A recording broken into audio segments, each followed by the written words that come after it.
Hey, I'm Jamie, and it's really nice to meet you. In this video, all I'm going to do is show you how to take ordinary bass lines and just make them a little bit more special. Now, I am going to move pretty quick just to save time. So if I say anything that goes over your head, you're not sure what I'm talking about, that's okay. Hang in there. I promise. At the end of the video, I'm going to wrap back around and answer your questions. Those things you're like, I don't know what he's talking about. I'll show you where to find the answers, okay? So let's just get started.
Okay, so that's just driving on the roots, right? We're playing an E, going to a B, C sharp minor, and then an A. And this right here, that little B passing tone, that's the only thing that's not a root chord. And it just sets us up for the next part, which goes like this.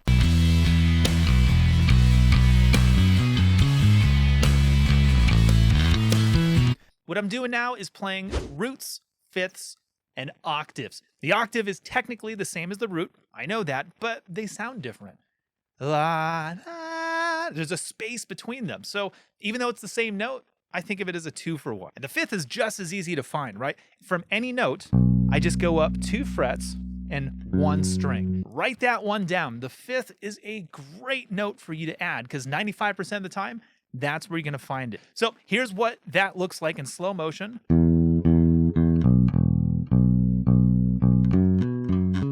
Whoops.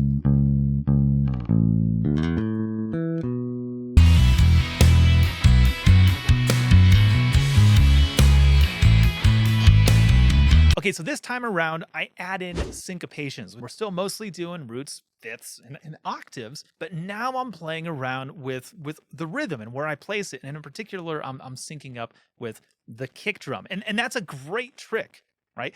Instead of thinking of something new to play, how about you play the same exact thing, but in a slightly different way? That way I don't have to come up with a new idea. This right here is what it looks like.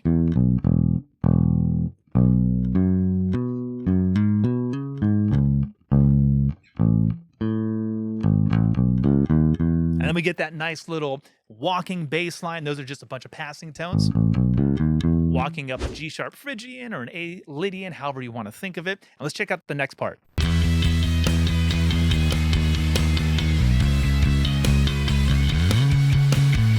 So all that was pretty much just walking down the chord inversions. We had an E chord, then a B over D sharp, a C sharp minor, A over C sharp. The next one's going to be E over B to a B chord. Check this out. That one right there is the that's the Rays of Heaven chord. Write that one down. It's one of my favorites. And I also just want to point out that something as simple as playing with the register or the full range of the instrument can have a big impact. Notice we've pretty much been from like fret 7 and lower. Now we're driving eighth notes home at like fret 16 and fret 14. And it just adds a different layer. It's a different kind of power. And then we get this cool little lick right here. Basically just playing a C sharp minor scale. And then ending with a basically, I guess that's an A major 7 arpeggio. That's a lick that I kind of figured maybe Tim Foreman, a bass player from Switchfoot, I was like, maybe that's something he would play here if he was in a jazz band, which by the way, write that one down too. When you're trying to come up with bass lines, imitate another bass player. Don't play the lines that he or she is doing, but just go, what would so-and-so do here? Imagine that and then play it. You're going to be wrong for sure, but it's going to put you in a different headspace, thinking through the eyes or through the lens of a different character if it was a movie, and then reacting that way, right? Darth Vader would say a different thing than Yoda would. What would he say? Right? So it just kind of gets you in a different headspace, and then maybe you'll come up with a line that doesn't sound like Switchfoot meets jazz, but it could be something pretty cool.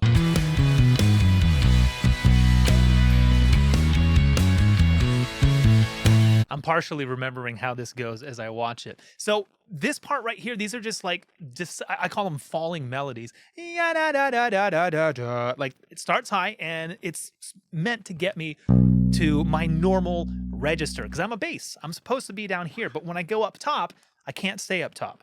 I have to fall back down. That's why I call them falling melodies. Sound familiar?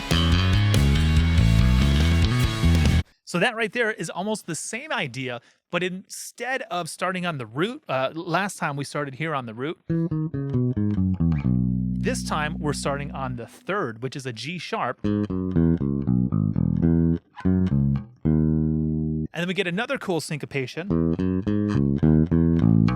I'm playing basically groups of 3. 1, 2, 3, 1, 2, 3, 1, 2, 3. See how those are groups of 3 notes, but we're in 4. So we're playing 3 over 4. 1, 2, 3, 1, 2, 3, 1, 2, 3. And the next one's very similar. We've got this falling melody like before, starting from the third, but instead of starting right on the downbeat, 1, 2, 3, 4, ba-da-da-da-da. All right, this time we're actually going to push it 1/8 note before.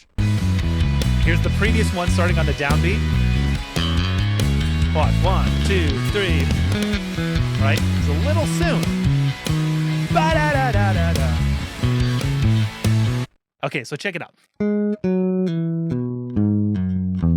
lot of hammer-ons and pull-offs going on there.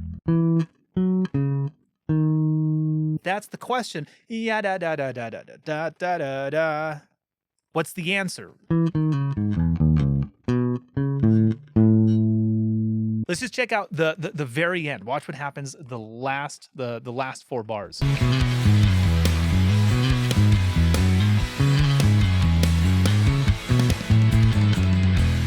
I don't know if you caught that, but that's just repeating essentially. Yeah, I was just playing these 4 notes right here. The first 4 notes of an E pentatonic. And then I just changed that 1 note to match the chord when it changed, and then a nice passing tone to end it nice and neat. So link to this video is a PDF transcription of pretty much everything I just said, but in bullet point form. So in case you want to read it next time. Also, you'll find tabs for the entire bass line, a bassless backing track, MP3 for you to practice to, and also there's 2 guitar profiles in case you use that software. One that's got a backing track with no bass in it, and then the other one has my bass only. The transcriptions are the same, just depending on which audio file you want to practice to. And I'm sure you noticed along the way there were all these words that kept popping up on screen. Those were the ones from the beginning that I was telling you. I might say some things that go over your head. Maybe the words Lydian and sharp this, flat that. Maybe you didn't know what I was talking about. So at the bottom of that PDF file, you're going to find those words linked to very specific lessons and courses at Jamie's Bass Academy. So if I said anything you didn't know what it was, just go ahead and click on that word.